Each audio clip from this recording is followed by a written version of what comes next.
screen? Once again, sir. Okay.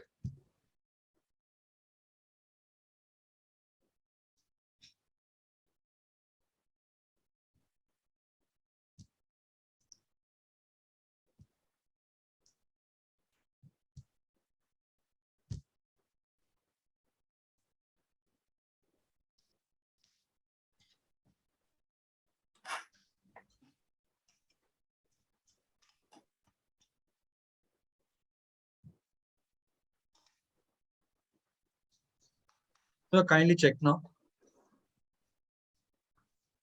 Okay. Yeah, I think I can. Yes. Perfect. So, okay, let's start.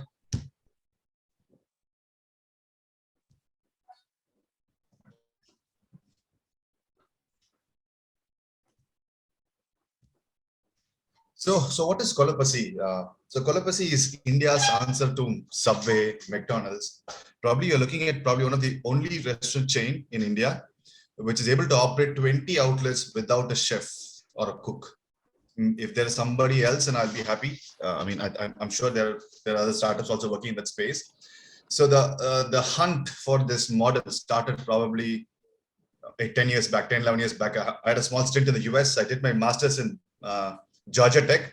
I'm sure you guys would have heard about the university, one of the top universities in the US. I did my master's there and I worked there for a few years. Then I came back to India. So during my stint in the US, the idea for calling the seed for Kolapasi was put into my mind. So what I was looking at in the US was so many brands: McDonald's, Burger King, Domino's, Pizza Hut, Chipotle, Chick-fil-A. So many brands were able to scale so fast, but I couldn't see even a single Indian brand which is able to scale across all cities in the US. Forget about US, scale across all cities in India, right? And then that's where I saw $1 billion problem to be solved, right? So there is an Indian restaurant in every city in the US, but it's not the same restaurant chain. It's not the same brand across. So I just dig deeper into that and found out, so what is the bloody problem inside that? Why Indian restaurant chains are not able to scale vis-a-vis to the counterparts like McDonald's or Burger King? And that's when the answer came to me. The answer was that inherently, the Indian restaurant chain has to have the most important cog of the wheel called the chef or the master. Because a typical burger can be fixed by anyone. A high school dropout, an 8th standard kid can come and fix a burger. They can make a pizza, they can make a sub sandwich, and anybody can do that. But if you jump into the Indian restaurant model, you need a trained chef or a cook who's at least his experience of 5 years, who can make a sambar rice or make a biryani. And a sambar rice typically requires 26 ingredients to make one. So it makes the model so bloaty and more difficult. So it's extremely hard to scale. And then you need to have a chef in every other outlet. And then chefs as a person, right? Anybody is very volatile. Today, let's assume Ramakrishna is a chef. Today he has a great mood, right? He's so happy and he's cooking well. Tomorrow he fights with his girlfriend, and he's going to show that in the way he's going to cook. So the consistency goes out of the box when you have a chef inside the restaurant. So there is no consistency inside the restaurant. So that's when the idea came to my mind that, Santosh, where there's a big problem, that's a big opportunity. If you can go and fix that problem and build a restaurant chain without having chefs or cooks, then that's going to be a bloody damn problem to be solved, and that's going to be $1 billion opportunity.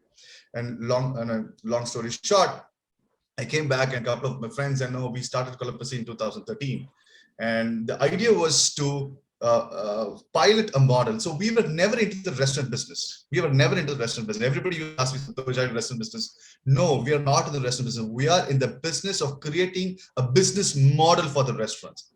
So from day one, we were very clear that we're going to build a chefless model. So anybody who can come in, they should be able to make biryani to whatnot, all the dishes. And an 8th standard kid, an 8th grade kid should be able to come and do that. And today we have done that. And that is the reason we are growing across the world. The best part is we have not spent a single rupee on marketing or advertising for our expansion. Okay, it looks like a joke, but we have not. Every single inquiry we've got till now, it's 100% organic for a franchisee. We get at least 5 to 10 franchise requests every single day. You name a country in the world, we have an inquiry in that from that country. I'm not trying to boast off. Please don't take me wrong. The whole idea is not to boast. I'm not going to get anything from you guys. You guys are somewhere in Kashipur. You guys are not going to come and even eat biryani and give me revenue, right? So that's a totally out of the syllabus. My idea is that I'm giving hope that regular people like you and me, coming from a regular background, I'm the first entrepreneur in my entire generation from two sides. I mean, from my mom's side and dad's side, I'm probably the first engineer in both of my sides. First engineer, first entrepreneur. My mom is a retired central government servant. She used to work for BSNL. Remember the BSNL company? She used to work for that. My dad is a retired sports company coach, state government. So I come from a very, very, very typical lower middle class to middle class family from Chennai. So that's the reason I'm sharing all this stuff, to give you guys hope that if there's that there is a possibility that it's not like only the big guys can come and build brands. Even you and me, provided we put the right effort, the right strategy, the right thought process, and give it some time. Yes, there is some hope. So the idea was to build a scalable model, which now so classic example is Perth. We opened 3 days back, and the person who's cooking is one of the partners in the restaurant. His previous profession was a heavy vehicles driver. He's a heavy vehicles driver, right? And he's the one who's cooking there. And there is absolutely, we've been doing phenomenal sales. We've crossed $2,000 per day without even having a menu yet, without even having biryani yet, without even doing online sales. We have not even signed up with Uber and whatnot. Just the dine-in sales alone, right? We've crossed $2,000 with only 3 people in the restaurant. Right, a typical restaurant needs around 6 to 8 people. We have only 2 to 3 people running the restaurant because of the model. So I don't want to go deeper into the model. So I'm going to take some insights into my own journey and probably pass it on to you guys to preferably if you guys, I'm sure a few of you guys want to become entrepreneurs, and majority of them might not want to become entrepreneurs because of your heavy study loans you guys have right now. I know everyone wants to become entrepreneur, but it's like, everybody wants to go to heaven, but nobody wants to die. Right? Only if you die, you can go to heaven, right? So everybody wants to become entrepreneur, but you guys have big, fat, student loans on your head. So first go and fix that. Make sure that you finish all your loans. There's always enough time, guys. You don't have to rush. A typical a tech entrepreneur in the Silicon Valley, his age is 33. So you guys have a lot of time. Do not worry about it. Right? So you get some real world experience, and then you can always come back and do a startup. So these are a couple of cities and countries we are expanding. So let's get into the main stuff. This is our Perth outlet. Okay. And the best part and the sweetest part was it was opened by the Defense Minister of Australia. Can you believe, guys? The Defense Minister of Australia comes and opens our outlet. What a humbling feeling for us, I mean, I just cannot tell how the country is so welcoming for entrepreneurship. The amazing place, what a great climate in terms of climate, not in the weather, climate for business, climate for entrepreneurship, right? This is the guy, he's the Defense Minister of the country. He's so humble enough to come and launch the outlet. And that's the team in Perth. Okay, so business, according to, in my mind, I see it as purely philosophy.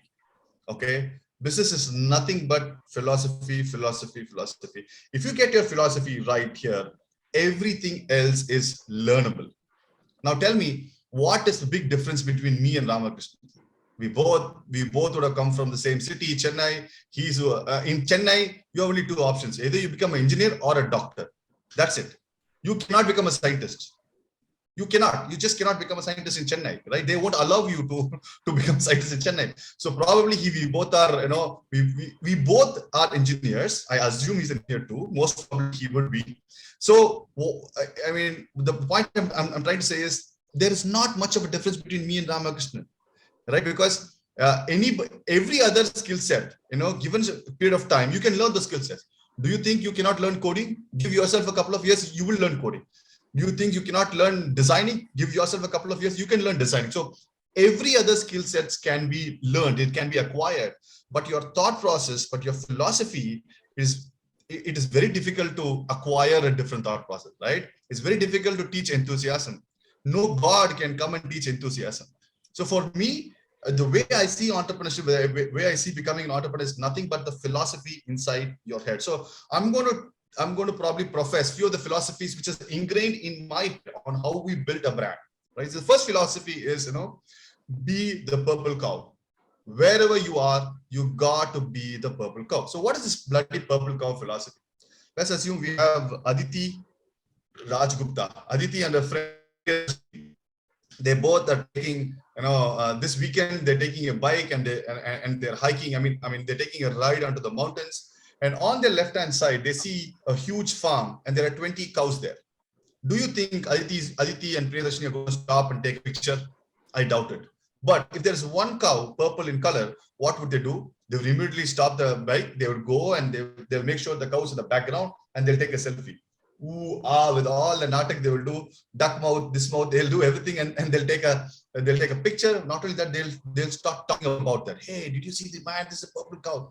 The whole point is you cannot build average businesses anymore, because it is extremely difficult. It's extremely excruciating to be in the average crowd. You've got to be unique. You've got to be different. And that is how you will be noticed. And so I'm going to talk about a couple of examples so you guys understand what the heck is purple cow. So let me explain about two companies. On the top right corner, you have a socks company called Little Mismatch. It's a US based company. And their entire philosophy is none of the socks match each other. So we've all been trained all of our lives that we have to wear socks with same color. And invariably, when you put inside the washing machine, only one will come out. It's like a black hole, right? Who's going to come and steal your sock, right? It's a black hole. You put two socks, only one will come out. And then you can't wear it, right? Just look at this. Now, if you have 3 pairs of socks, right? And if one is stolen by your washing machine, you still have 3 C2 combinations of wearing socks.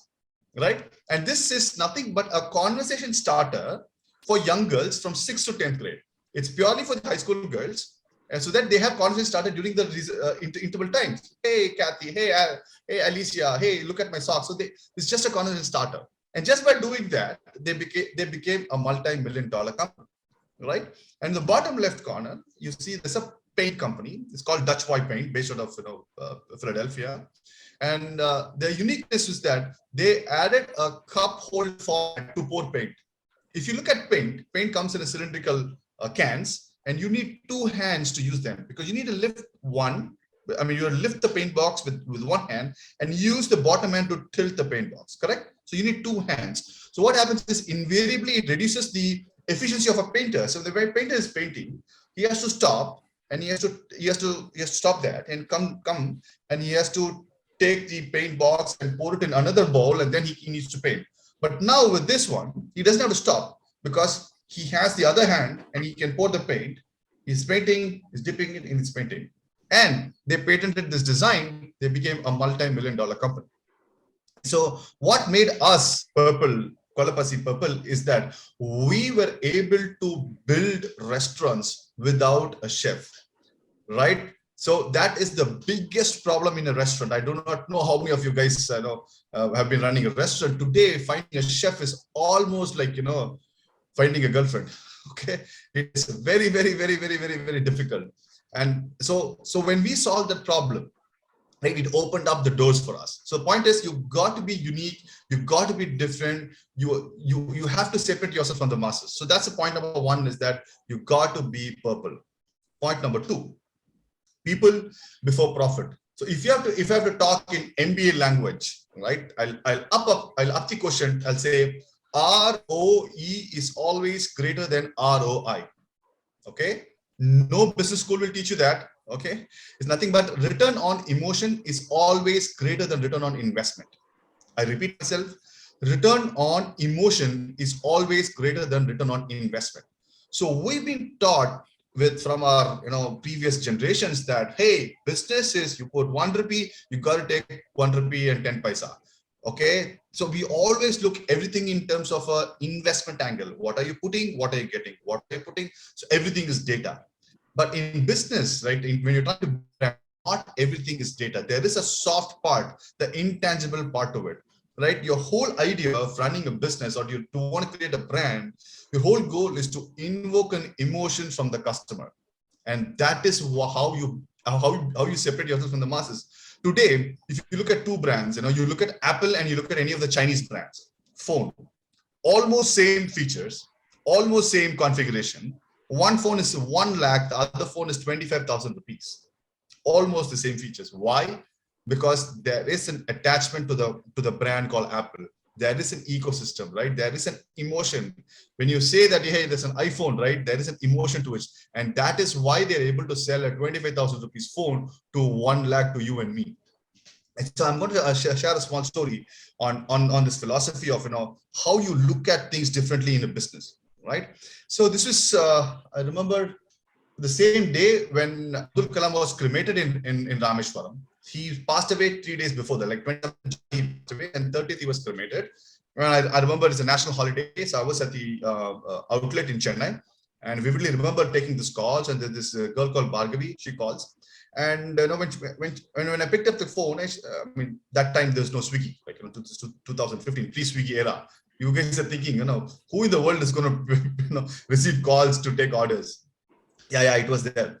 So I remember picking up the cell phone, and there was a girl on the other side, and her voice was not right. I said, "Ma'am, is everything okay? Your voice doesn't seem to be right." She said, "Yeah, I'm not feeling well.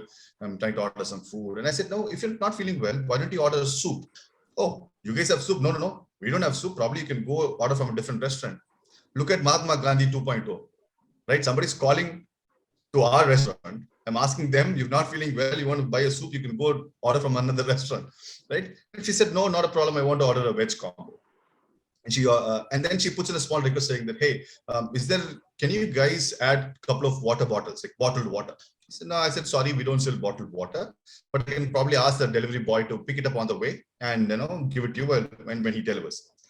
And then long story short, I mean, the 45 seconds, I kept the call, and then, my kidney starts to work, right?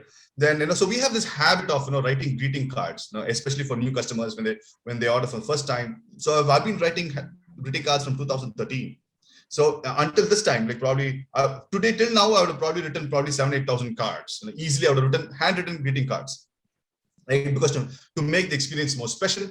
So again, the light goes off. I said, okay, this girl's not feeling well. So I said, dear Bhargavi, take care of your health, blah, blah, blah. So you look at my handwriting. That's how I passed my engineering. With the lovely handwriting, I passed my engineering, not because of studying. So I put in this card, and then the guy, who went and delivered the food, right? I don't know. I did not tell him anything about the customer not feeling well or whatnot. He overheard my conversation with the customer, and then when he went and delivered the food, he invariably asks the person, "Ma'am, I heard you're not feeling well. You want me to go to the nearest medical shop and get you some medicines?" Okay, and this girl was floored because she's not feeling well. She's alone. She's a single girl. She's alone. She's actually a Singaporean. I mean, she's raised in Singapore.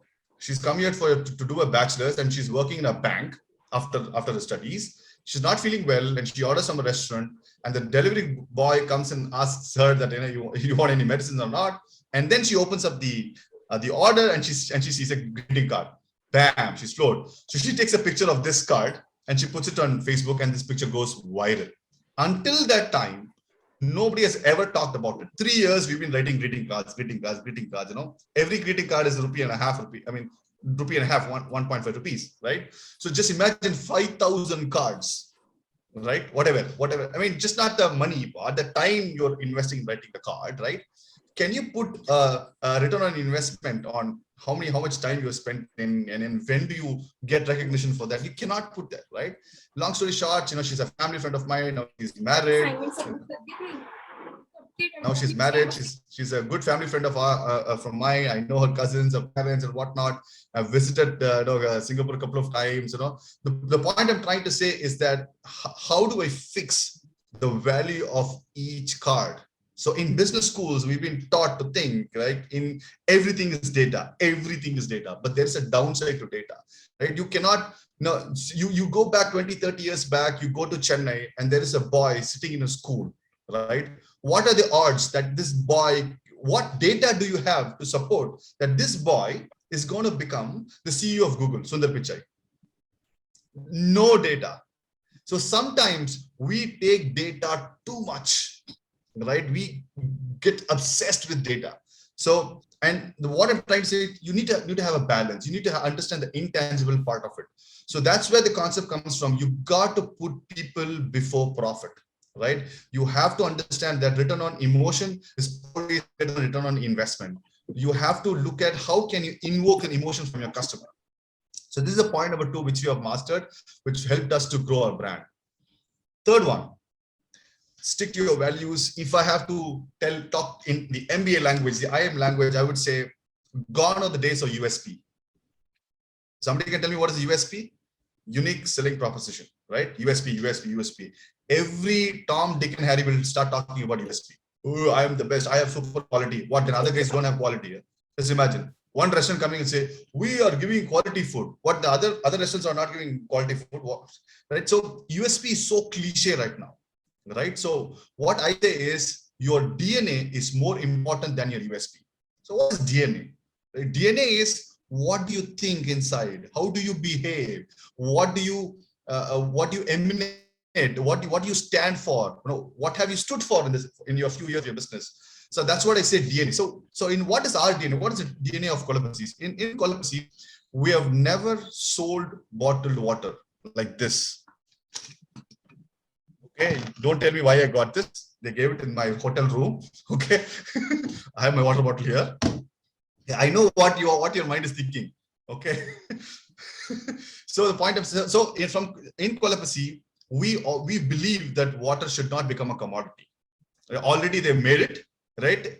Just watch out in 5 to 10 years, right? This will happen. I'm predicting this will happen. When you go to a hill station, they will charge you for the air because you're coming from city, you're coming and taking all the good oxygen here. They will make you pay an air tax, clean air tax. Believe me, this will happen. Okay. So now, so what we thought in 2013 that, okay, let's not sell water. And believe me, this is the easiest thing to do in a restaurant is selling water. Because you don't have to sell it. When somebody comes to your restaurant, all you have to do is just keep the bottled water on top of the table. It will sell by itself, right? So we believe that it's not right to make money by selling water. So we have never sold water in any of our outlet, including our Australian outlet Perth, including our Canadian outlet Perth, because we want to stick to your value. We want to stick to our values. This is what is called DNA. This is within us. Right? If I was not an entrepreneur, if I'm an IT guy, right, sitting and coding, and then these guys could become pagal. Right now, today we have lost tens and tens of lakhs of revenue by not selling water. Okay, so it's not just there is an impact for that, right? We are taking a hit from our revenue by not selling water. And that is what a stand is. That is what our DNA is there. Correct? So DNA is more important than your USP. So forget about your USP. Start looking what is your DNA. Not only that, we have never sold Pepsi, Coke in any of our restaurants. Till now. Right? Again, being a biryani food restaurant, the easiest thing is to sell after water is Pepsi and Coke. Right? We have just imagine the number of outlets we have today. Forget about India. Now in Australia, it's dollars, right? How much of money we would have lost? Canada's dollars. How much of money we would have lost by not selling Pepsi, Coke, and not selling water, right? So the logic behind why we don't sell Pepsi, Coke is not that I'm a doctor, professing that these are bad for health. No, I don't want to go into that angle. Okay, I'm just saying I don't drink Pepsi, Coke. So it doesn't make sense for me to get money from Aditi. Hey, Aditi, I don't sell Pepsi, Coke, but you drink Pepsi, Coke. It's good for you. You drink. That will become the biggest hypocrite. So we said, okay, if we want to indirectly give a signal to our customers that, hey, we care for you, right? If we do not care for you, it's easy for me to sell Pepsi, Coke and make money, right?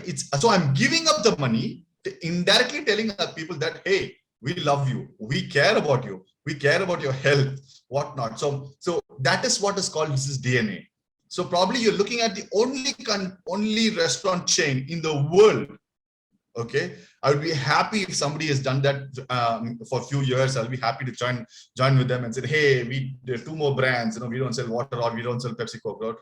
Probably you're looking at the only company in the world which has not sold Pepsi Coke for the last 9.5 years. And we are very glad to say that it is okay. We would have lost a lot of revenue, but we have won a lot of hearts by doing that.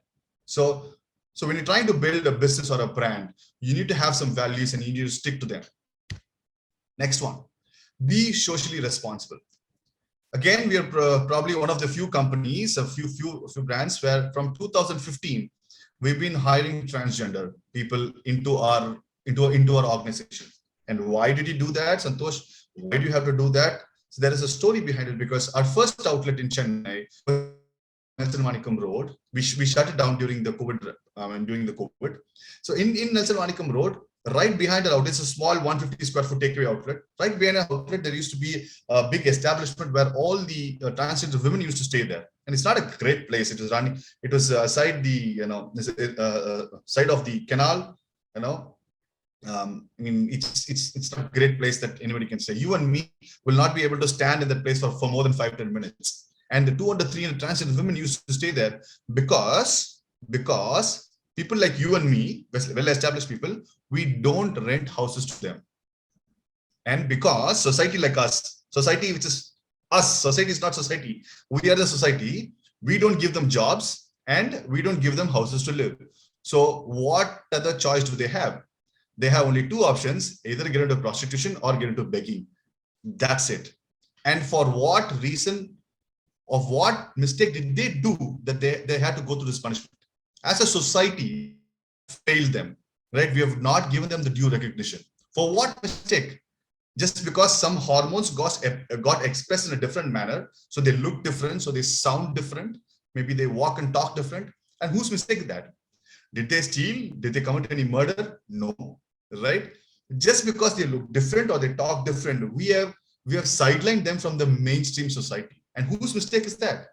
Our mistake, right? Your parents, your relatives, my parents, my relatives, as a group, we have to take the blame. We said, okay, we need to take the blame and we need to fix it. So we thought, okay, let's fix that. Let's do something about it, right? And that is the reason we started hiring them. Not only just to give them opportunity, just to give a statement that not only us, looking at us, others should start doing that. And why do I talk to people like you? Because you guys are coming from a prestigious institution. In 5 to 10 years, believe me, 90% of you guys will be in a power to hire people. Believe me, 90% of you guys will be in a company with the power that you'll be able to hire people. And 10% of the people will be entrepreneurs in this group. You will be entrepreneurs and you have the full-fledged power to recruit them and do whatnot with it, right? So that is the reason I want to spoil your mind with good thought process. For me, I would be extremely happy if I see somebody, maybe Raksha or Aditi 5 years from now, probably in an airport in Germany, somewhere in Frankfurt, and I see her, hey Santosh, this is Aditi here. I met you in one of the online classes, something, and a few years back, and here I'm the head of marketing here or head of whatever for BMW or for Mercedes, and I've hired 20 transgender people here. That'll be the happiest day in my life. Right. So I want to put in the right thought process, the right seed. When the mainstream media is only busy about putting all the wrong things into our mind, I want to make sure I put the right things in the next generation. So our goal is not just build, right? Our goal is to be socially responsible and make sure your business is able to impact something, right? Because today, if your business dies, nobody is going to cry. Nobody's going to cry. Today, if Pepsi dies, people will start buying Coke. But unless you make a social impact, right, it is of no use of running a business, because somebody else is there to come and change that, right? Somebody's always waiting to replace you there, right? So this is our ex-CCO, Chief Customer Officer, and now she got a better job. She got a job in a bank in Equitas. So we happily sent her. So the whole point I'm trying to say is, like, in business, right, you have two options. You can either make news or you can make an impact. What is news? Colopasy hires 10 IIM people. That's news. It will stay for 24 hours. Let's assume I give an offer to Ramakrishnan. Ramakrishnan say, "Oh, Santosh, you are a small brand. I want to work with big brands like Subway, McDonald's, Burger King." So he can refuse me an offer because he has other options. He can go and work any other place. But if I do not give an opportunity, right, to a transgender person, right, there's a very, very less chance that person might get an offer from somewhere else. Now, from giving them employment, we've taken one step and we are going to build entrepreneurs in that community. And this is a dream project. Okay, it is signed off by the collector in Trichy. So we're looking out for location now. They're going to become entrepreneurs. These people, they're going to become entrepreneurs powered by Colapasi's business model. So they can run their restaurant by their own. So what started as a small idea in 2015 has come here. That's what I'm always telling you. Entrepreneurship is purely philosophy. Purely philosophy. Nobody can teach you that philosophy, right? Nobody can tell you, hey, you to hire them, you to hire them. No, it has to come from within you. You need to have your DNA. You need to have your heart right, and only then you can do this, right? So this is our. I mean, we are waiting for this project to commence. Probably in a couple of months, we will start in Trichy. Purely run by transgender people. So with this, I'm done almost. So this is my favorite quote, right? Thinking of becoming an entrepreneur is a torture.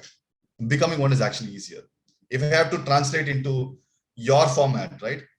Thinking of studying for a semester exam is a torture. Studying for it is actually easier, right? We all get study holidays, but I don't understand the reason why they named it study holidays, because we do not study in study holidays. That's the only thing we don't do. But they term it as something called study holidays. I'm sure you guys have had study holidays in your engineering and whatnot, or whatever course you did. So I'm going to finish with my story. Remember this the girl called Bhargavi, right? In the previous slides, right?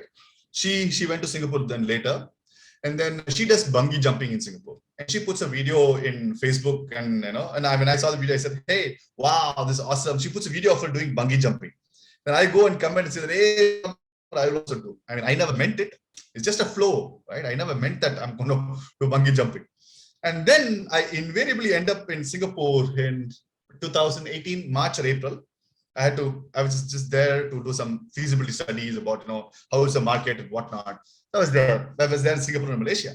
So when I landed in Singapore, the next day she calls me, "Hey, Santosh, vada pola." Vada pola. She's like, "Vada pola" means let's go to the place. It's like, where? The bungee jumping. What? Bungee jumping? Yeah. You only said, when you come to Singapore, you do bungee jumping. I said, "Ma, I just said just in a flow. I never meant it. I didn't even do high jump, long jump in my school. Why would I want to come and do bungee jumping in Singapore?" And in my mind, I feel, one of the most stupidest thing to do in the world is actually bungee jumping. I'll give you the reason why. Because you are going to a place on your own permission and on by your own. Nobody is actually in handcuffing you and taking you to a bungee jumping. You're going on your own, right? You're going on your own. Then you go 7. Then you pay somebody 10,000 rupees. You pay. How smart? You pay somebody 10,000 rupees and then you jump. And there's the 1% chance that you may die. Not because of the ropes malfunctioning. It's because you are there standing on the cliff, and just by looking from that place, you might get a heart attack and you can die. Like, there's a one small percent chance that you get a heart attack. So why would any idiot want to do this? You tell me. At least if they give you 10,000 rupees, you can take the risk. So I've never, 8 years I lived in the US. Not once I did this bungee jumping or from that, what is the skydiving. I've never done it. They said, why? As if somebody's going to give me a Bharat Ratna award. No. So why the heck should I go? What am I trying to prove? I'm already brave. I don't have to prove anyone by jumping from 17 floors and to prove that I'm brave, right? So I've never thought about these things. Not once it crossed my mind that I have to do skydiving, bungee jumping. But now here, invariably, now I'm in a situation that I can't say no because it's hitting my ego. That girl has already jumped. I can't say I'm afraid. I'm an entrepreneur talking to 300 colleges, right? I'm giving speeches everywhere, conference to college. You have to be risky. You have to take risk. Risk is easier than eating rusk. I'm giving dialogues like crazy, right? I'm, seen here as a superstar entrepreneur. And there, I can't tell her that, sorry, I can't jump because I'm afraid, right? But she has already jumped. So my ego is hitting me. I can't say no. And she said, no, you have to come and jump. Okay. Just to, satisfy my ego, I go there. And then, and I'm acting as if, I'm so bold and so brave. This is nothing for me. But internally, I'm shit scared. So I enter the Sentosa Park, and there's in the counter, there's a cute Chinese girl with a pop cut, and she sees me and she said, "Hey, everybody is afraid here when they come. You are so happy. You are so you're so excited." They said, "No, I'm an entrepreneur from India. This is nothing for me." So I'm like, showing off there, and then the lesson begins, and then the lift goes 17 floors up, and that is when I become a surgeon, right? My lungs, liver, kidney, everything is rotating at 360 degrees, 360 kilometers per hour speed is rotating inside. Oh my God, I'm like shit scared, but I can't tell her. I don't want to jump, but I'm in that place. So it's like my mind is like struggling to find an answer. Should I do? Should I not? Should I do? Should I not? It's like this guy in college, right? You like this girl, but you like this girl so much, but you don't have the guts to go and tell her. You're so close there, but you can't tell her you love her. I'm in that position there standing. And then the most important part is that when I went and stood there, right, I hit my Newtonian moment in my life. What is this Newtonian moment, right? Like when Newton was sitting under the apple tree, like apple fell on his tree and he discovered gravity. He's a lucky dude. Just imagine if you were sitting under a jackfruit tree, you would have been dead, right? So I hit my Newtonian moment. Before that, I want to add, one more thing, right? So from a human civilization point, from human evolution point, like only in the last 10,000 years, we are doing cultivation. Before 10 to 12,000 years, we didn't have cultivation. So we were all in forest, and we only understand only one thing: flight or flight mechanism. That means if you see an animal which is bigger than you, you will run. If you see an animal smaller than you, which you can fight, you will kill the animal and you will eat it. So a human brain knows only fight or flight mechanism. Our human brain is designed to make sure to keep you alive. The brain will not allow you to take risks because it wants you to be alive. If you are alive, the brain can be alive, right? So when I was standing there on the cliff, right, my brain is telling me, the brain which is evolved over 3 million years is telling me, Santosh, you are crazy. Why do you have to jump? You don't have to jump. You have a family, you have a business. It is giving me logic, 100% pure logic, why I should not jump. And you cannot refute it because it's just pure blatant logic. What are you going to prove by jumping? 10,000 rupees. Okay, just imagine you put petrol for 2 months in your bike. It's okay, no problem. You can go back. Don't jump, don't jump, don't jump. So I decided that if I'm going to stay for 3 more seconds there, I'm not going to jump. So I jumped. 1, 2, 3. So the Newtonian moment was that the longer you keep thinking about doing something, the higher the chances that you will not do it. I repeat again, this is the most important part of the entire session. The longer you keep thinking about doing something, you will not do it. So the whole point is you have to start taking action, right? Like all the guys who are waiting to still, from third standard, you're in love with some girl in your school, you're still waiting. And you will be waiting in 20 years, she will have a kid, and that point you will, oh my God, I wish I had told her I love you, right? So the whole crux of that, the reason I share the story with everyone is that, right, guys, today, right now, most of you guys are standing on the ledge. You're thinking, hey, should I build that app? Should I build that next company? Hey, should I go and start doing exercising? Right? Should I go to the gym? Right? So, or should I learn guitar? Should I learn designing? Should I learn blah blah blah? What is it, AI or cryptocurrency? Should I learn blockchain? Should I learn ML, machine learning? So you guys are thinking, my point is, right, don't think too much. Okay, just imagine what background did I come from. Did I have? Do you know my background? I'm a BTech IT. Went to the US to do masters in bioinformatics. Okay, then came back to India, got into I got into apparel business, clothing business for 2-3 years. Then I made some money. From that money, I invested in, me and my friends, we invested in Colabasi, which is a restaurant business. In none of these things I knew anything. Didn't know anything about bioinformatics, zero. But I did masters there. Anything about apparel business, zero. I did my apparel business. They know anything about food industry, zero. Because I did not think too much. If I thought too much, okay, how am I going to find chefs? How am I going to build? Where am I going to find inventory? All you MBA guys, you have so much of knowledge right now, right? You know everything. You know economics, that blah blah blah. You know everything. I didn't know anything. If I had known everything, I wouldn't have started a business. I would have been working in some business for sure, right? So my point here now is, do not think too much, right? A lot of people, oh, what if I start a business and make a loss? You will make a loss. You're designed to make a loss first, right? How did you learn math? By making mistakes. Only then you learn maths. How do you learn cycling? By making mistakes. How did you learn swimming? By making mistakes. And suddenly you'll come to business without making mistakes. You want to become a billionaire. It's not going to happen, buddy. Right? You will make mistakes. You will make a loss. Loss is nothing but a lesson.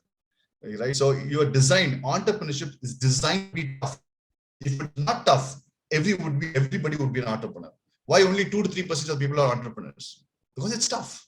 Right? So knowing that, you need to know that it is tough. Yes. And I'm knowingly entering the industry because I know it is tough. Right? With this, I'm done, guys. That's my Instagram handle. I think we're sharp on time. Feel free to follow me. Yeah. And question answer sessions now. Yeah. No, sir. So we will open the floor for questions. Guys, if you have any questions, you can ping in the chat or you can unmute yourself and ask the questions.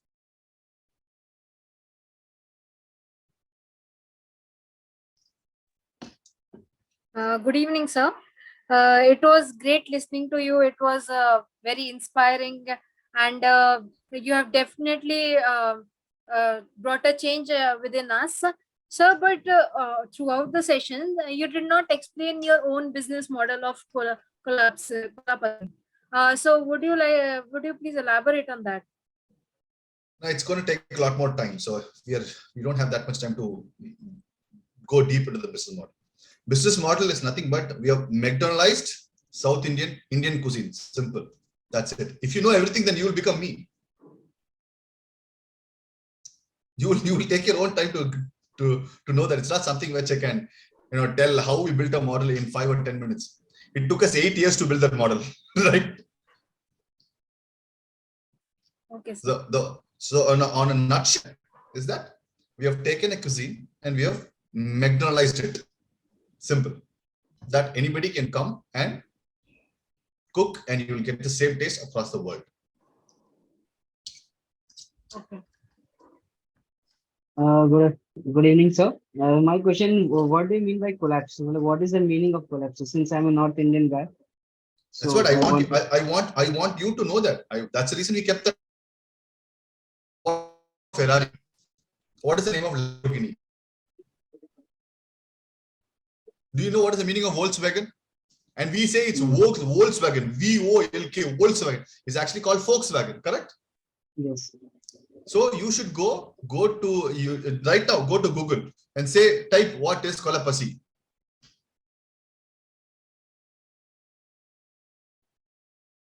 Right? Have I ever asked what is Moti Mahal? Have I ever asked what is MDH Masala? Have I ever asked what is, right? The reason that I asked this question because you mentioned that it is in your DNA. Your business model is in your DNA. So something your part of DNA. Exactly. So the meaning, if you understand the meaning, did you search? You get the answer. You know why we kept Kolapasi. You know the reason why we kept Kolapasi.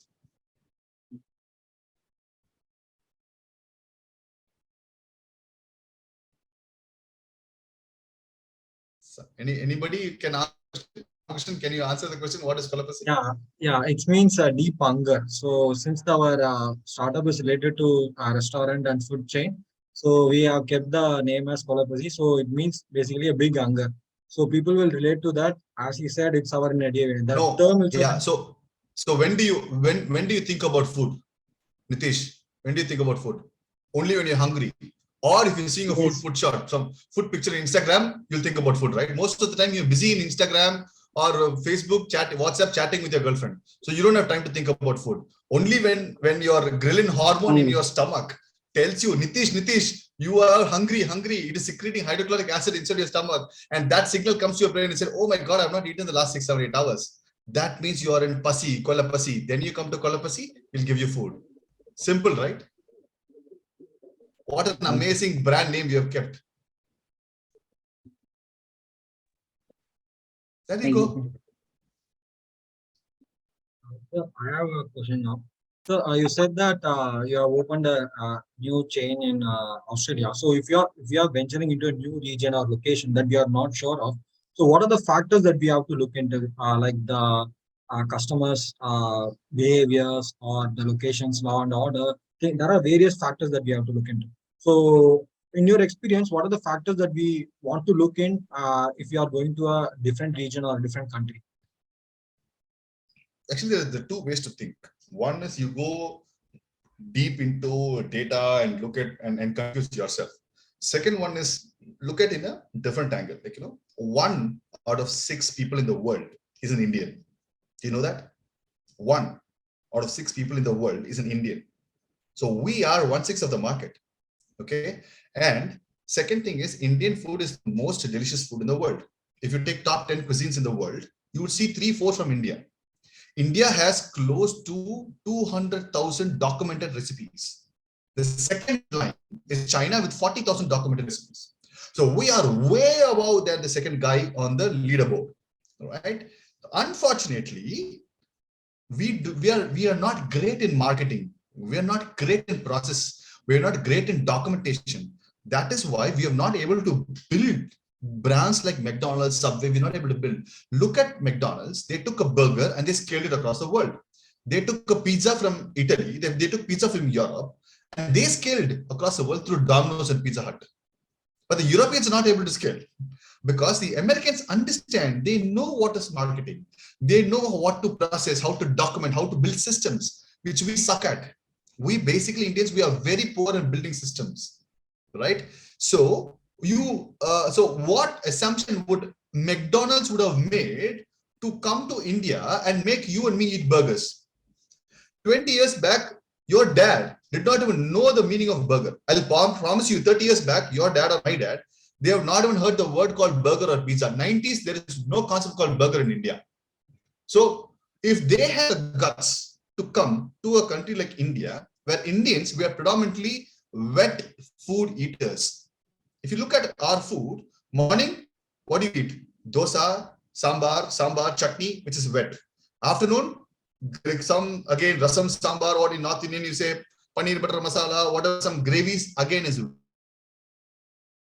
wet, right? In dinner, again, kurma, we eat wet. We do not eat any food which is only dry, correct? We need something wet along with it. At least you need a dahi, right? Roti and dahi with some pickle, we need something wet. So if those guys were able to come, make us who are wet food eaters, make us eat dry food, right? What data do you think they would have had? It's like asking Steve Jobs, Mr. Steve Jobs, what data do you have that people will not use a BlackBerry keyboard, BlackBerry with a real keyboard on the phone? Why would they and come to Apple? So either you can take two approaches. It's like going into Africa and looking at, like 50 years back, shoe companies going to Africa and saying, what the heck, nobody is wearing slippers. Oh my God, I don't have any market here. Or nobody is wearing slippers. I have a huge market here. I can make them wear slippers. So we follow the second way, that we have amazing food, right? And 1/6 in Indian. So anywhere you go, there are some early adopters. So when an Indian brand goes to any place in the world, there are Indians there. So these guys will come and adopt the brand. They will come and support the brand. And eventually they will bring in their colleagues and their friends who are the local people to our restaurants. So we use the Indian diaspora as the early adopters. Like how today your father and mother is using WhatsApp. Who taught them WhatsApp? Where did they get the tutorial from WhatsApp? You, your cousins, your relatives, you taught your mama, this is how you send message, this is how you send location, right? You taught them, right? So these guys will teach their friends, their Australian friends, hey, my brand from South India, come, you come, this is very good, better than McDonald's, so tasty, different flavors, right? What we eat in standardized Western food is very blandish. They don't have rich flavors like us. Look at the amount of spices we have. Look at the different kind of flavors that we can get in our food. The problem is nobody is able to package our food in their format to reach them. So I do not sit and sweat it out. In fact, we make the highest sales in our international outlet, not in a local outlet, not in India, Yes, I get it. right? So we should make our products and services better so that the people come to us, not me marketing it. So if you are making our product in a very good way, people come to us. That's what you are saying, right? Yes, and then you have to go there and pilot, and you have to learn and change. So when we went there, 2 months I'm in Australia, right? So I was in Melbourne, I'm in Perth. So I did a lot of trials. We give samples to a lot of Australians, the local market, Indians, and we understood the spice levels, So accordingly, we changed, right? So now we have 3 different styles. So in gravies, we have mild gravies, medium gravies, and spicy gravies. So if somebody comes and we tell them, hey, how's your spice level? Or if it's medium, hey, then you can take this gravy. If it's mild, you take this gravy. So we have categorized it according to the spice level. And we offer them samples. Hey, you taste the food. You taste, if you like, then you come and buy the food from us. Simple. So yes, there is some warming up you need to do for new country. You have to understand their culture and the way they've come up, what are the spice levels. So we cannot use the same product every single day. Like in McDonald's, they don't have beef burgers in India, right? They have aloo tikki burger in India. So 80% of the menu would be same. 20-30% they would adjust to the local climate.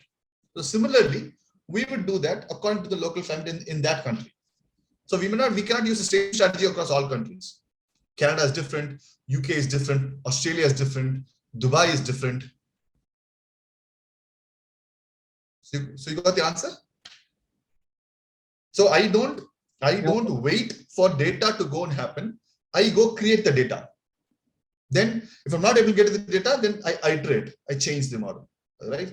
So our goal is to go and reach out to the local people. We just cannot build a business only with Indians, because maybe in a country like Australia, only 6 to 7% of population is Indians. Remaining 94% is non-Indian. So you also have to reach out to them. So maybe early adopters is great, but then slowly we reach out to everyone. So now we are in the process of making subs, rolls, with the same Indian fillings. Just imagine Subway with the Indian fillings, right? So if an Australian comes, hey, what do you want? You want a sub? Hey, yeah, you want chicken, you want a lamb, you want a beef, you want blah, blah, blah. You can put in that, and then you can take and you can eat, and you take a sub and you go. You take a wrap and you can go. It's finger food for them. They're more comfortable with finger food than putting, hand in rice and whatnot, right? So we are evolving the business model according to the place. Awesome. Thank you, sir. That answers my question. So Mohit, do you have any question?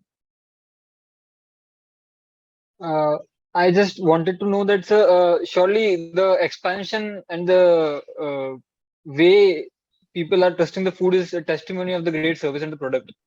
So, like in the future, is the company thinking about expanding its cuisine means, of course, the company stands for South Indian cuisine. So, can we also look for other domains or other franchises of the same company that can cater to the North Indian customers as well? So we do have North Indian dishes. It's not like purely South Indian. We have 20-30%. We have the Chingesi gravy, we have butter chicken, butter gravy, we have Kashmiri gravy. So it's not like, so we are strong in certain things. Our core, and the world thinks, across the world if you go, they think Indian food is only North Indian food.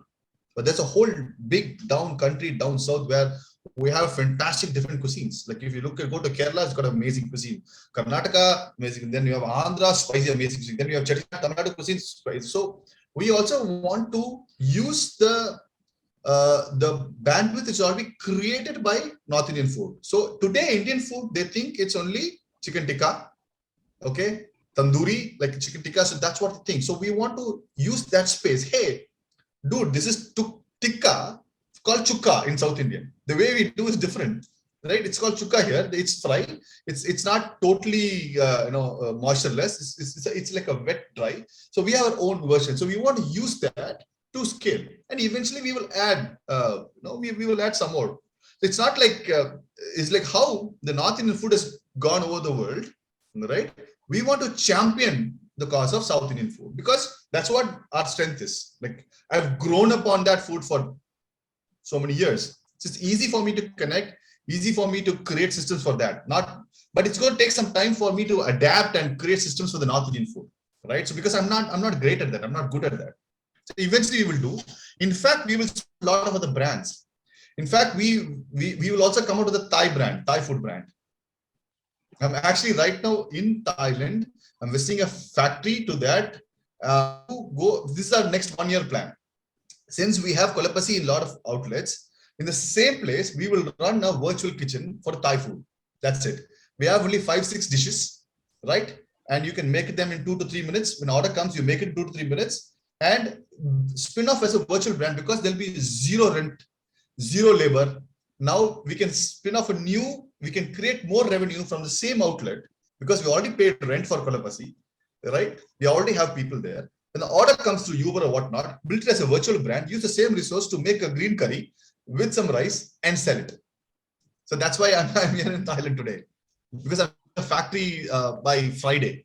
And I'm talking about how to get those spices and whatnot, do the same model, what we've done for Kolapasi. So a lot of things are there in our pipeline. So your question is right. Eventually, we will take the same model, we'll adapt it to multiple cuisines. Yes, but then for that, we need to first have one thing. It's like it's like how Hindustan Unilever, they started, first they had one strong product. Once they go build their distribution network, then you can keep on flowing any product in that because you have a distribution network. Correct? Like Amul started with milk and they started cheese, ghee, right? Whatnot, cream, whatnot, because they already built the distribution network, then it's easy to flow products. So our distribution network is first building Kolapasi, and then we will offer our own franchise. Hey, you want a Thai cuisine? Yes, very simple. Anybody can make 2 to 3 minutes. Boom, here is your menu. Here is your pricing. This is your spice powders and whatnot. So we're working on making instant powders where you can just pour hot water and put some vegetables, it's done. That's the model we are working on right now. So this is this is how big companies, they plan. Like if you look at BMW and whatnot, the way they plan is, they take the R&D time and they divide it. 90% of the R&D time goes into next 5 years. 10% of the R&D time goes to next 20 years. They take 10% of the R&D time and they think about how would the cars be 20 years from now, right? Similarly, 95% of our bandwidth time is running, and opening restaurants. 5% of our bandwidth time, we think about what is the future. So next 2.0 version is we are looking at food vending machines. So we can beat Uber and Swiggy. Swiggy and Zomato, because if you order Swiggy and Zomato, it's going to take 30 minutes to come to your house. Correct? Whatever food you order, it's going to take 30 minutes. But if we can go and place food FVMs, food vending machines strategically across the city, every 1 kilometer, there is a food vending machine for you, maybe in front of a Nilgiri outlet or any departmental store or any mall or somewhere where you can go within a minute, right? Tap, tap, tap, 30 seconds, the food is ready. You can go and you can finish your food by the time food comes to your house. So that's our next version.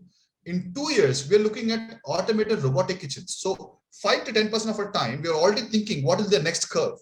So I'm going to give you another important topic called, this is a fantastic thing you guys should know. It's called jumping the curve. It's called jumping the curve. That means entrepreneurs should not build businesses for this curve. You need to build businesses for the next curve. So our previous curve in 2010, 2020, we were building the business for 2020 plus. We never built the business for 2010 to 20. Right? Everybody was running towards hiring the best chefs across the world. In 2012-13, when we were starting the business, hey, I will bring chefs from North India, Amritsar, Jalandhar. Yeah, here. We get chefs from Italy. We'll make pizza. We'll make chefs from New Zealand. We'll make this. When the world was running towards bringing chefs from across the world, we were running in the opposite direction. We were saying, we are not even thinking about bringing chef. We are going about chefless. How can you go chefless? Because we were building the business for the next curve, not for the current curve. Today, everyone has a smartwatch, right? Smartwatch. And when did this concept come into the picture? 2013, 14, 15, correct? Maybe 7, 8, 10 years back, this concept came into the picture. What happened to Fossil? What happened to all the other guys? Because they were so focused on that curve, they forgot to think, what is the next curve? Who should have come out with the first news channel in India? It should be Indian Express. It should be Hindu. They should have come out with the first Hindu TV or Indian Express channel. They should have come to the first news channel. But who came? Zee News came. Because those guys were sleeping. They were sleeping that, oh, they were only thinking in their curve. Okay, how am I going to reduce the cost of the paper? How am I going to reduce the cost of ink? Right? But then why should a customer wait for the next day to hear the news? When there's a satellite where they can uplink it and get the information in 30 minutes, whatnot, back to everyone across the world. Why should I wait for next day morning to go to my door and get the news? Right? All those watch companies, they were so busy about what is the best design, right? What is the best strap? What are the features I can put in the watch? They forgot to think that I can make this completely digital and make it as a health product than a watch. Today, this is a health product. It tells you how many hours you're sleeping, what is your heart rate, blah, blah, blah, blood pressure, whatnot. It can tell you so many things, right? Which the regular watch cannot do it. So the point I'm trying to say is, why did Nokia die? Because they were stuck in that curve. Why did BlackBerry die? Because they were stuck in that curve. They forgot to think about the next curve. Right? If you want to become an entrepreneur, see, there's a difference between businessman and an entrepreneur. Businessman is putting 1 rupee, 1.5 rupee, electrical, steel, iron, right? You can't call yourself an entrepreneur. Entrepreneur is the one who really solves a problem. Correct? So if you want to become an entrepreneur, you think about any industry, how would the industry would be 10 years from now? Okay, now just imagine 100 years, Ford GM has been into business. 100 years they've been into business. This crazy guy comes in 15 years before, 15, 20 years, 18 years before this guy comes, who has no idea about car industry. Now he's the richest man in the world. Same industry, when everybody is struggling, Ford, GM, all other American car companies were struggling. This guy comes, he gives him, that's what I'm saying. It's all about philosophy. It's all about philosophy. What is his philosophy? His philosophy is, how do I change this industry? How do I disrupt the industry? When those guys were trying to save the industry, they were trying for survival. This guy came in and disrupted the entire industry. So every industry is going to evolve. Like our watch industry has evolved. Like 20 years back, we had a STD, ISD, PCO phone booth calls, right? Every industry evolves. So there's no point in trying to cry saying that, hey, I had 10 internet centers that time, everything gone. Yeah, everything will change. You have to adapt and change accordingly. Correct? You cannot complain. So if you want to build a business, build for the next curve, not for the current curve. No, sir. Got Thank it, you for Mohit? that. Yeah, Mohit, Yeah, is Go ahead, your question clarified? Yeah, I got it. It was very insightful. Thank you. So thank you, sir. I guess we will not be able to take any more questions due to the constraint of time. But we really enjoyed having you, sir. We more of a business. We learn more to become a human being, like helping others to not selling what we are not supposed to sell, and building a business around values. So thanks for your session, and especially we like to have you again in our campus whenever you're free. So and all the best for your future ventures as well, sir. Thank you for coming in a short notice. Thank you, sir.